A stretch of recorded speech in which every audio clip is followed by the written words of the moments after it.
Good morning, everyone. Thanks for coming back for day 2 of our 2-day symposium.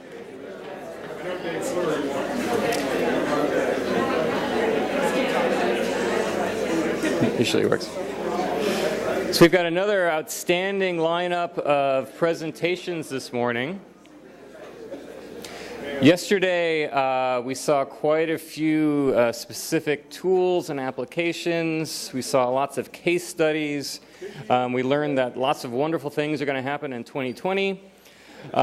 This morning, we're going to, as we mentioned yesterday, a lot of the divisions between these themes are somewhat arbitrary, but the intent was to focus a little bit more on the policy and regulatory side of things this morning, although it's going to sort of go back and forth. So we have a great lineup of presenters this morning, and moderating this morning's session is going to be Karen Iden from the Alaska Fishery Science Center. So I'll give it to Karen.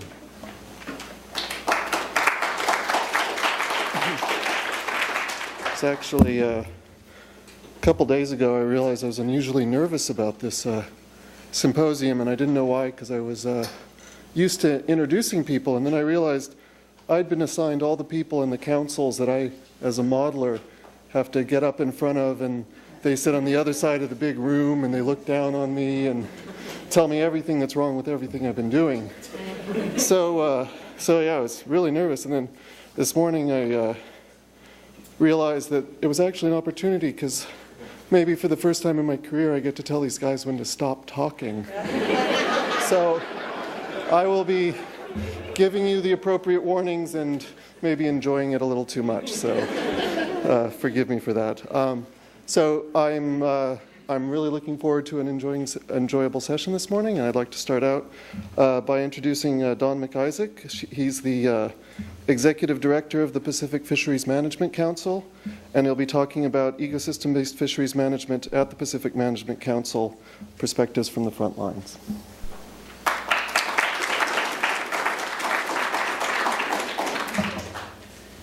Well, thank you very much. And let me also start by saying thanks to Andre and Tim and Megan and everybody else who's been involved in putting on this symposium. These are a lot of effort, and based on yesterday's results anyway, I think the effort's very much worth it. Let me also say thanks to Mike Berner, Council Staff Officer, who's out in the crowd, who many of you know. He's been the driving force behind the slides that you'll see here. And also thanks to Kit Dahl and Heather Brandon, 2 other outstanding council staff officers that helped on this presentation. So yesterday's business was a little bit about tools, and I'll speak a little bit about implementation. And implementation, in my mind anyway, means getting it to the point where the fishery management policies or the fishery management regulations are different than they would be otherwise if you didn't have ecosystem-based fishery management considerations in play. So, implementation. What is the front line? Here's a little brief description of the fishery regulation process that we're involved in. We have ideas that come from the public and the fishing industry. We have research and science that's being done that's all relative to fishery management. It comes into the council process where we have a strong scientific review. We have various advisory body expertise that are applied. We have a very focused public participation mechanism. The council ends up voting on particular proposals. You have fishery management policy that comes out of this. You have fishery regulations that come out of this that are recommended to the National Marine Fisheries Service. And the Secretary of Commerce ends up taking a look at those recommendations and then approves and codifies them if they're appropriate. And then we have enforcement.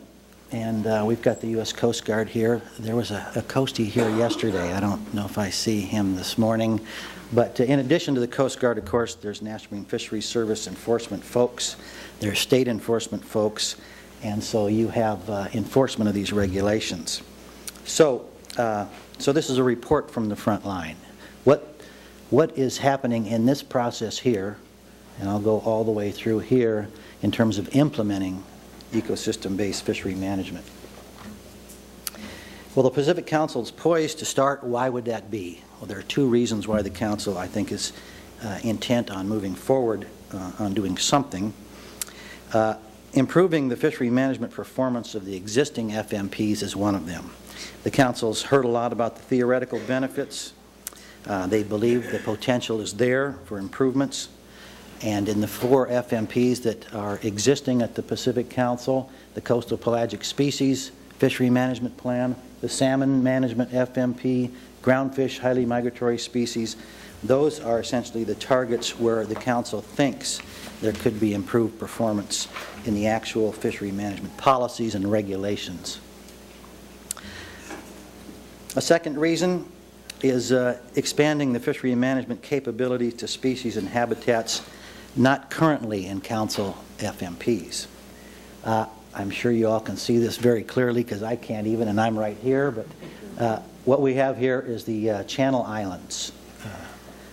These yellow blobs here are the Channel Islands. The pinkish colored squares are marine protected areas that range from no-take marine reserves to MPAs of lesser protection.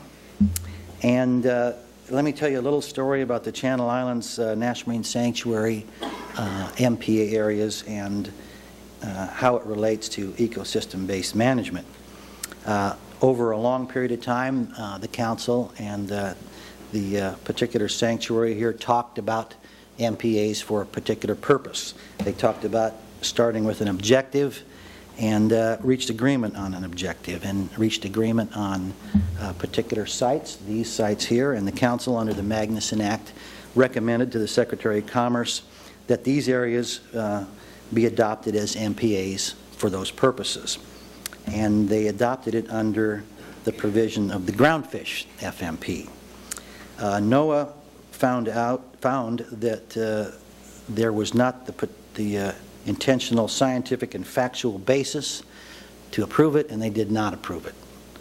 And while there was a lot of confusion about exactly what that meant and why, I think the essence of it was that there wasn't any fishery management plan for abalones, for lobster, and so doing this under the guise of a fishery management plan for groundfish just wasn't appropriate.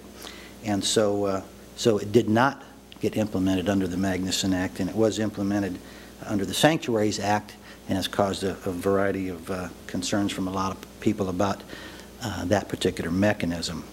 So the Pacific Council is looking for a broader ecosystem-based management authority so that they can protect all species and habitats in a particular area. Now, the Council has taken a few baby steps over the years that some people would say fit into the category of ecosystem-based fishery management implementation. However, they've kind of been situational and ad hoc. They haven't been a systematic approach. There are 4 here, and let me elaborate a little bit on each one of them. So a harvest ban on all species of krill.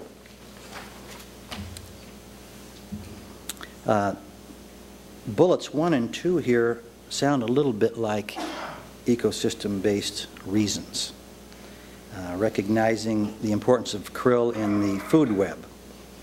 And right here we have a little food web. I think Jason yesterday had a slide that said messy slide. I don't know where Jason is now, but anyway, I think that might be what he's referring to. For other people, that's a thing of beauty. But anyway, it sounds a little bit like an ecosystem-based reason. Implementation, it's been several years in terms of secretarial review and codification of this, and we think maybe it probably would have been a little bit easier if it was done under an ecosystem-based fishery management plan. But nevertheless, here's an example of something that might sound a little bit like ecosystem-based fishery management.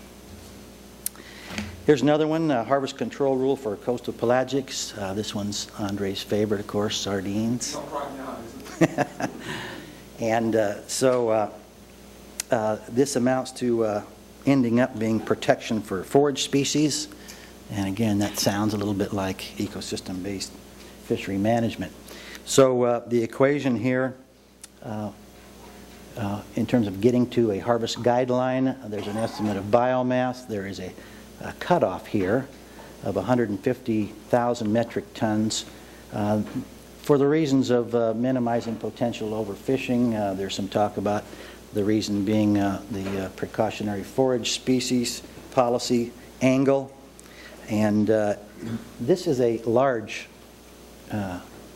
cutoff here. This is a large set aside. In 2009, the harvest guideline at the end of the process is 65,000 metric tons.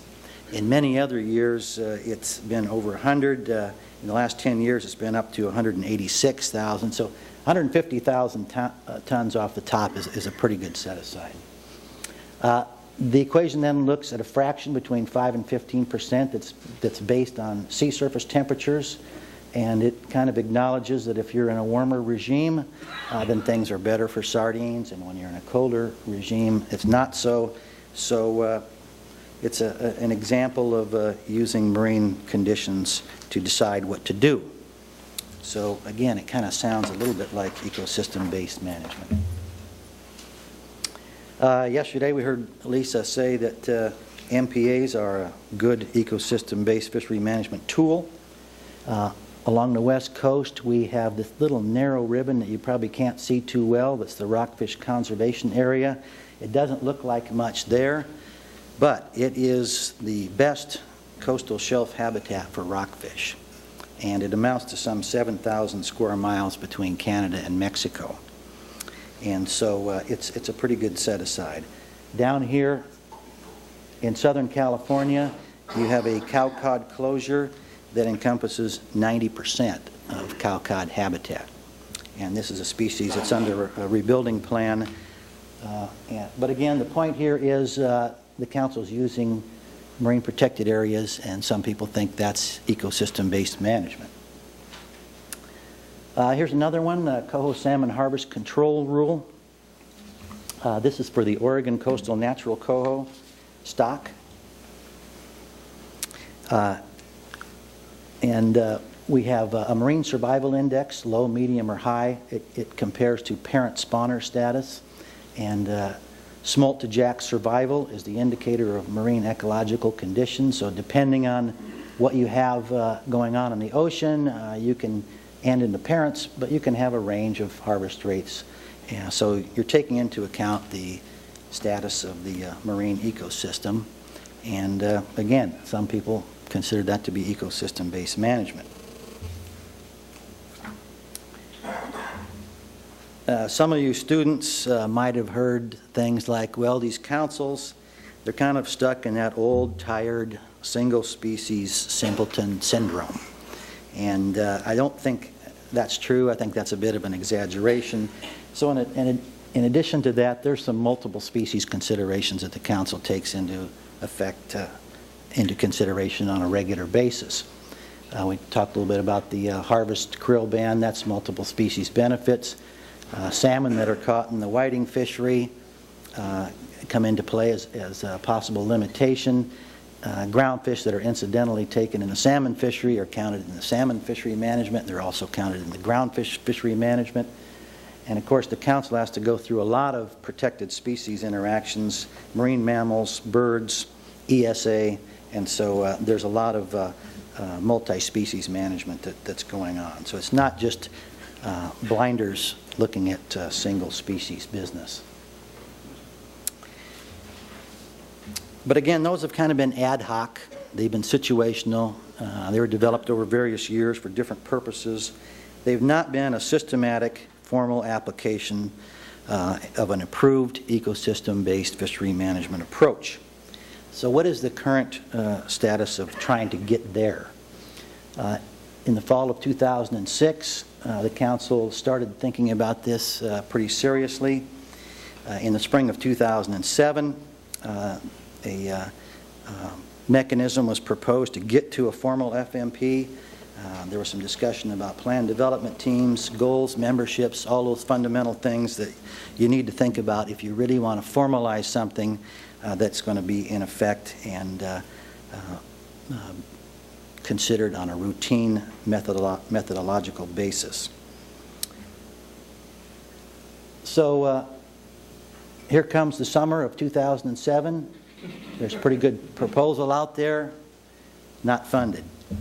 2007 is when the new Magnuson Act was passed and signed, and a lot of encouragement in there to do ecosystem-based management.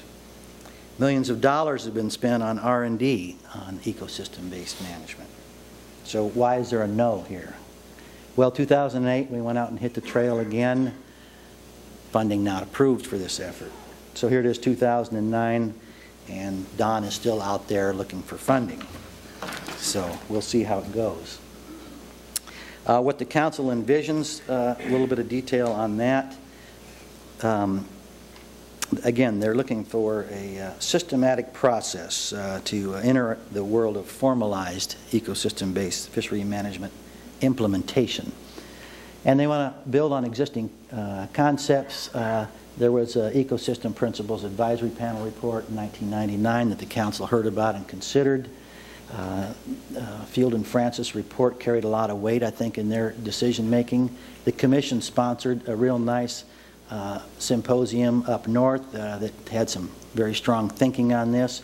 The council has a white paper that the council staff developed, a white paper that the voting council members considered in terms of moving forward, and I'll show a little bit more about that.